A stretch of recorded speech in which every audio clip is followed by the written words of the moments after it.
Ever been learning German and thought, wait a minute, why does the word for red seem to change all the time?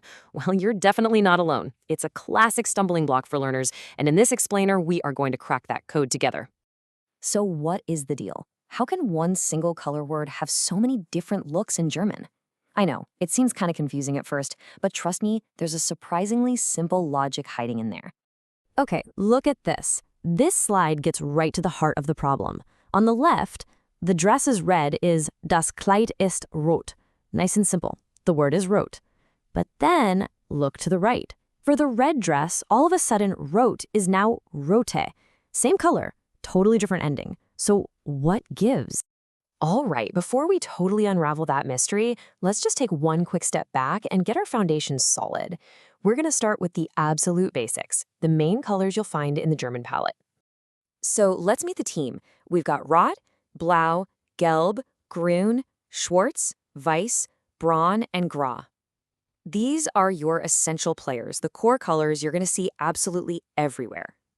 And, life is more than just the basics, right? So we've also got shades like orange, purple, which can be lila or violet, and turquoise. And you'll also run into words like bunt, which means colorful, and dunkel, which you use to talk about a darker shade of any color. Okay, awesome. We have our vocabulary ready to go. Now let's actually put it to use. And I've got some great news. There is a really, really straightforward way to build simple sentences with colors, and we're going to master it right now. It's really just a simple three-step recipe. First, you pick your object, let's say die Hose, the trousers. Second, you just need the verb to be, which in this case is ist. And third, you literally just drop the color at the very end. No changes, no fuss, nothing. And voila! Die Hose ist blau. The trousers are blue. See, when the color comes after the noun, after the verb to be, it just stays in its original simple form. So easy, right? But we all know that's not the whole story, is it?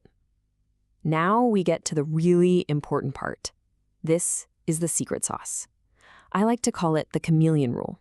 And this, my friends, is where the magic of German grammar really happens. And so we are right back at our original mystery.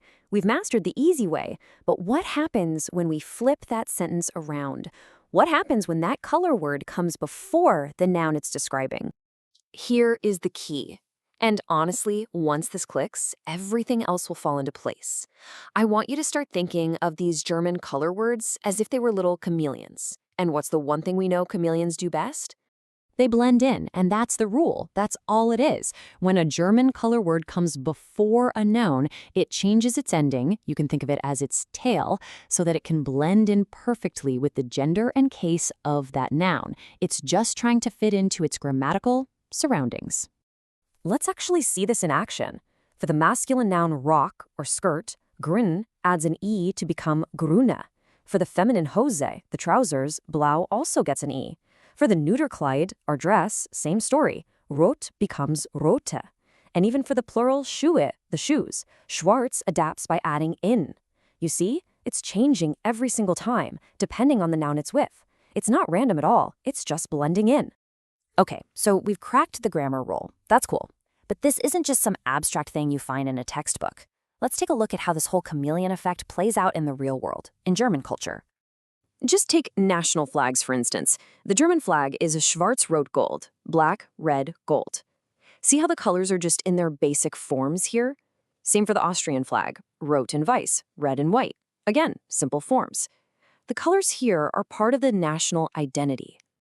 Or how about fashion? In Germany, you might read an article about Frühlingsmode, spring fashion. You wouldn't just see the word green. You'd read about ein grünes Kleid, a green dress, or helle Farben, light colors. This is how colors are actually used to describe things in everyday life.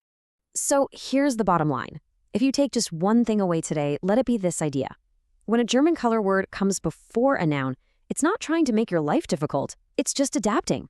It's a chameleon, and it's blending in perfectly with its grammatical environment. That's it. And that leaves us with one final thought, doesn't it? We've unlocked the secret of colors. But if colors are chameleons, it really makes you wonder, what other German words might be changing their skin right in front of your eyes?